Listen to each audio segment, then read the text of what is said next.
নমস্কার বন্ধুরা, আমি সুমনা। আজকে আমি আপনাদের জন্য একটা কই মাছের রেসিপি নিয়ে চলে এসেছি।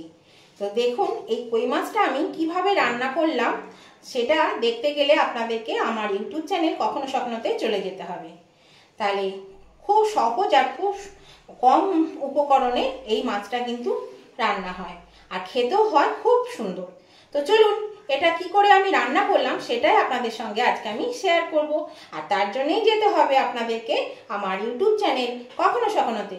তাহলে চলে আসুন আমার ইউটিউব চ্যানেল কখনো স্বপ্ন রান্নাঘরে, দেখে নেওয়া যাক আজকের রেসিপিটা আমি কি করে বানিয়েছি। আমি আপনাদের আজ দেখাতে চলেছি কই মাছের দো পেঁয়াজা। তো এই দেখুন, কই মাছগুলো আমি এখানে নুন, হলুদ আর একটু ভিনিগার দিয়ে মাখিয়ে রেখে দিয়েছিলাম মিনিট 10-15। আর মাছগুলো দেখুন একটু করে এগুলো চিড়ে দিয়েছি। সব মাছে একটু করে চিড়ে দিতে হবে, হ্যাঁ, তাহলে নুন হলুদটা ঢুকে যাবে, মশলাটা ঢুকবে, খেতে ভালো লাগবে। আর এটা পারলে আধ ঘন্টা রেখে দেবে, তাহলে আরও বেশি ভালো হয়। তো আমার হাতে এখন সময় নেই, যার জন্যে আমি এটা এখনই করে নেব। মিনিট 10 হয়েছে, আমি এটা ভিজিয়ে রেখেছি, মানে ম্যারিনেট করে রেখে দিয়েছি। তো চলুন আমি মাছটাকে আগে ভেজে নিই। এরকম বন্ধুরা, গ্যাসের চুলায় আমি একটা প্যান বসিয়ে দিয়েছি, এর মধ্যে একটু নুন দিয়ে দিলাম, তেল দিয়ে দিয়েছি, তেলটাও গরম হয়ে গেছে, একটু নুন দিয়ে দিলাম। নুন দিলে কি হবে, মাছগুলো কিন্তু ভাজার সময় লেগে যাবে না, সেই জন্য আমি নুনটা দিয়ে দিলাম। আর এখানে আমি একটু মাছ ভেজেছি, আমার ছেলে স্কুলে গেল, ওকে আমি একটা মাছ ভেজে দিয়েছিলাম, সেই জন্য এটা কালো কালো লাগছে। তো এবার আমি মাছগুলো দিয়ে দিচ্ছি। আঁচটাকে কিন্তু একটু কমানো আছে, তার কমিয়েই দিয়েছি। আমি একসঙ্গে মাছগুলো দিয়ে দিলাম। 5 পিস মাছ নিয়েছি, তো মাছটা আমি আগে ভেজে তুলে নিই। দেখুন বন্ধুরা, আমি আঁচটা বাড়িয়ে দিয়েছি। এবার মাছগুলো ভাজা হয়ে গেছে। দেখুন, এর থেকে বেশি কড়া করে ভাজবো না, এরকমই হালকা হালকা করে ভেজে নেব। মানে ভাজা হয়ে গেছে, ভেজে নেব না, ভাজা হয়ে গেছে। এবার আমি এগুলো তুলে নেব।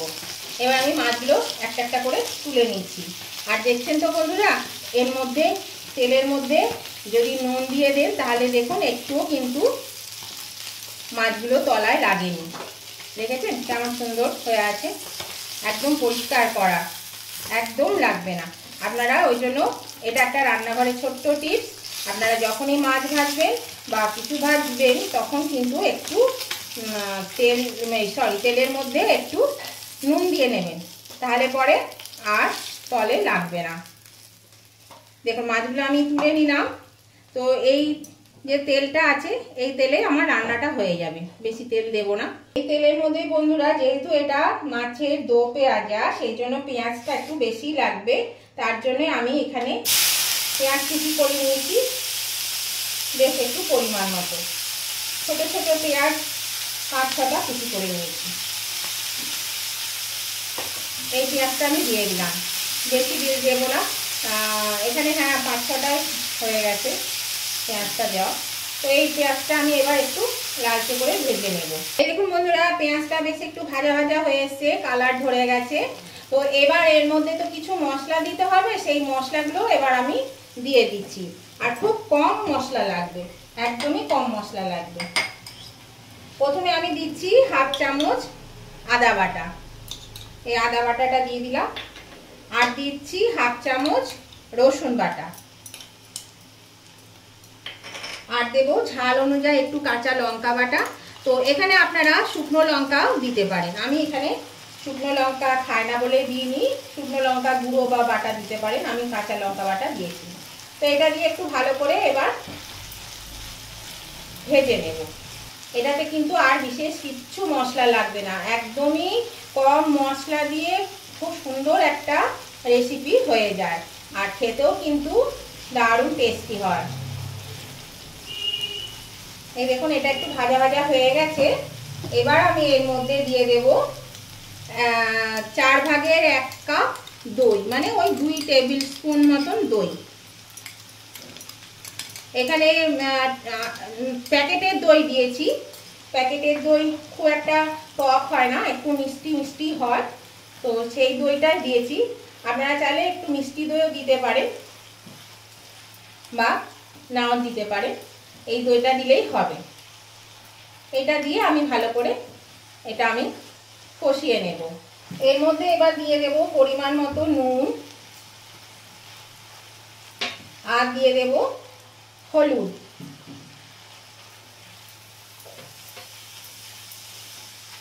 নুন আর হলুদ আমি এর মধ্যে দিয়ে দিলাম। এবার আমি এর মধ্যে দিয়ে দিচ্ছি 1 চামচ চিনি। চিনিটা একটু দিতে হবে কেননা স্বাদটা ভালো আসে। আর 1 চামচ দিলাম এই কারণেই, এটা যেহেতু দইটা আমি মিষ্টি দই দিইনি, আপনারা কিন্তু মিষ্টি দই যদি দেন তাহলে চিনি লাগবে না। আমি মিষ্টি দই দিইনি বলে আমি চিনিটা দিলাম। বন্ধুরা এটা বেশ ভাজা ভাজা হয়ে গেছে। এর মধ্যে আমি পরিমাণ মতো একটু জল দিয়ে দিচ্ছি।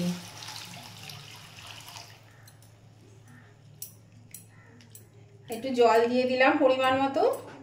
এবার এটা ভালো করে ফুটতে দিতে হবে। এখানে একটু হলুদ লাগবে, একটু হলুদ দিয়ে দেব। এই হলুদটা দিয়ে দিচ্ছি পুরোটা। আর একটু মনে হয় হলুদ লাগবে, দেখে নিই। তো ঝোলটা বন্ধুরা ফুটে যাক, তারপর আমি আবার আসছি। দেখুন বন্ধুরা ঝোলটা টকবক করে ফুটছে। এর মধ্যে দিয়ে দিলাম আমি এখানে 2টো মিডিয়াম সাইজের টমেটোকে খুব সরু সরু ঝিরিঝিরি করে কেটে নিয়েছি। সেই টমেটোটা আমি দিয়ে দিলাম আর দিয়ে দিচ্ছি ভাজা মাছটা। এবার আমি ভাজা মাছটা এর মধ্যে দিয়ে দেব। ভাজা মাছগুলো আমি দিয়ে দিচ্ছি। তো নতুন বন্ধু যারা আমার ভিডিওগুলো দেখেন অথচ এখনো আমার চ্যানেলটা সাবস্ক্রাইব করে আমার পাশে আসেননি, তাদের কাছে আমার অনুরোধ অবশ্যই আমার চ্যানেলটা সাবস্ক্রাইব করে আমার পাশে থাকুন। আর পাশে থাকা বেলটা অবশ্যই ক্লিক করে দেবেন, তাহলে যখনই আমি ভিডিও আপলোড করব সাথে সাথেই নোটিফিকেশন আপনাদের মোবাইলে পৌঁছে যাবে। আর সবার আগে আপনারা আমার রেসিপিগুলো দেখতে পাবেন। আর উভয় বন্ধুদেরকেই বলছি, আজকের এই রেসিপিটা যদি আপনাদের ভালো লেগে থাকে, পছন্দ হয়ে থাকে, তাহলে অবশ্যই কিন্তু দেখতে দেখতে যদি এখনো লাইক দিতে ভুলে গিয়ে থাকেন তাহলে অবশ্যই কিন্তু লাইক বাটনটা টিপে দেবেন। আর আপনাদের বন্ধু বান্ধব আত্মীয় স্বজন সকলেই যাতে পেয়ে যায় তার জন্য কি করতে হবে, প্রচুর পরিমাণে শেয়ার করে দিতে হবে।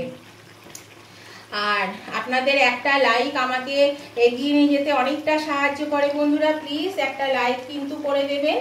আর আপনাদের সুন্দর সুন্দর মিষ্টি মিষ্টি কমেন্টগুলো আমার ভীষণই ভালো লাগে। আপনারা একটা কমেন্ট করে জানাবেন আজকের রেসিপিটা কেমন লাগলো, সেটার জন্য অবশ্যই কমেন্ট করে দেবেন। আর আপনাদের এই কমেন্ট আমাকে পরবর্তী রেসিপি বানাতে অনেকটাই উৎসাহিত করে। এটা বন্ধুরা আমি মিনিট 2-3 ঢাকা দিয়ে রেখে দেব। আঁচটা কমিয়ে একটু ঢাকা দিয়ে দিলাম। 2-3 মতন ঢাকা দিয়ে দিলাম। তারপর আমি আবার ফিরে আসছি। এখন বন্ধুরা আমি 2-3 মিনিট পরে ফিরে এলাম, ঢাকাটা খুলে দিলাম। এবার আঁচটা কিন্তু আমি বাড়িয়ে দিচ্ছি, বাড়িয়ে একটু ঝোলটা মেরে নেব। দেখুন বন্ধুরা ঝোলটা অনেকটা মরে গেছে। আমি এর মধ্যে দিয়ে দিচ্ছি 3টে কাঁচা লঙ্কাকে ফাটিয়ে দিলাম। বড় বড় লঙ্কা ছিল সেই জন্য ফাটিয়ে দিয়েছি। আর এখানে 1 চামচ ভাজা জিরে গুঁড়ো দিয়ে দিলাম। দেখলেন তো কত কম মশলা দিয়ে কত সুন্দর একটা রান্না হয়ে গেল। আর খুব তাড়াতাড়ি হয়ে যায়, কম সময়ের মধ্যে হয়ে যায়, একদম কম সময়ের মধ্যে হয়ে যায়। আর বন্ধুরা দেবো ধনে পাতা। তো দেখুন ধনে পাতাটা নিয়েছি, এখনকার ধনে পাতাগুলো এত বাজে, ধুয়ে একটু রেখেছি, কেটে ধুয়ে রেখেছি, কিরকম হয়ে গেছে। তো এই ধনে পাতাটা দিয়ে দিলাম এখানে। ধনে পাতাগুলো সেই পচা পচা পচা পচা হয়ে গেছে। এখনকার ধনে পাতা না একদম থাকছে না, দেখছি একবারে সাথে সাথে নষ্ট হয়ে যাচ্ছে। পয়সা এত দাম নিচ্ছে অথচ জিনিস খুব বাজে। কত ফেলে দিলাম, তারপরেও এইটুকুন থাকলো। কেমন হয়ে গেছে ধনে পাতাগুলো। তো যাই হোক, এটা দিয়ে এবার আমি দেখুন এটা নেড়ে চেড়ে দিচ্ছি। এটা কিন্তু হয়ে গেছে, আর কিছু করার নেই, সব হয়ে গেছে। মাছও সিদ্ধ হয়ে গেছে, খুব সুন্দর হয়ে গেছে, দারুণ সেন্ট বেরিয়েছে। আর খেতেও কিন্তু দারুণ হয়, 1 থালা ভাত খাওয়া হয়ে যাবে। তো আমি এবার এটা তুলে নিচ্ছি। তাহলে নতুন বন্ধুরা কিন্তু অবশ্যই আমার চ্যানেলটা সাবস্ক্রাইব করে আমার পাশে থাকবেন, আর পাশে থাকা বেলটা অবশ্যই ক্লিক করে দেবেন। এটা গ্যাসটা অফ করে দিই। দেখুন বন্ধুরা আমি মাছটা তুলে নিচ্ছি। অবশ্যই কিন্তু একবার এইভাবে করবেন, দেখবেন খেতে কিন্তু ভালো লাগে। আমরা তো অনেক রকম ভাবে রান্না করি, যদি এইভাবে না করে থাকেন কখনো তাহলে অবশ্যই একবার করে দেখুন। এটা খেতে কিন্তু খুবই ভালো লাগবে। এই দেখুন মাছগুলো আমার সব তোলা হয়ে গেল। এই দেখুন বন্ধুরা, আমি নামিয়ে নিয়েছি, মাছটা হয়ে গেছে। এটা গরম গরম ভাতের সঙ্গে দুর্দান্ত লাগে খেতে। অবশ্যই একবার করে খেয়ে দেখবেন যদি না খেয়ে থাকেন। আর নতুন বন্ধুরা অবশ্যই আমার চ্যানেলটা সাবস্ক্রাইব করে আমার পাশে থাকবেন। আর আজকের রেসিপিটা আপনাদের কেমন লাগলো আমার উভয় বন্ধুদেরকেই বলছি, যদি ভালো লেগে থাকে, পছন্দ হয়ে থাকে, তাহলে অবশ্যই লাইক শেয়ার কমেন্ট করতে ভুলবেন না। অবশ্যই লাইক শেয়ার কমেন্ট করে দেবেন।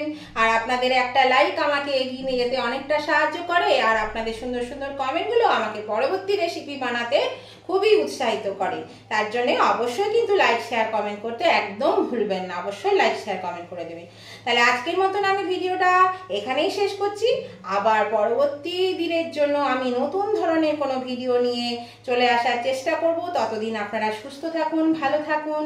Tata, bye bye.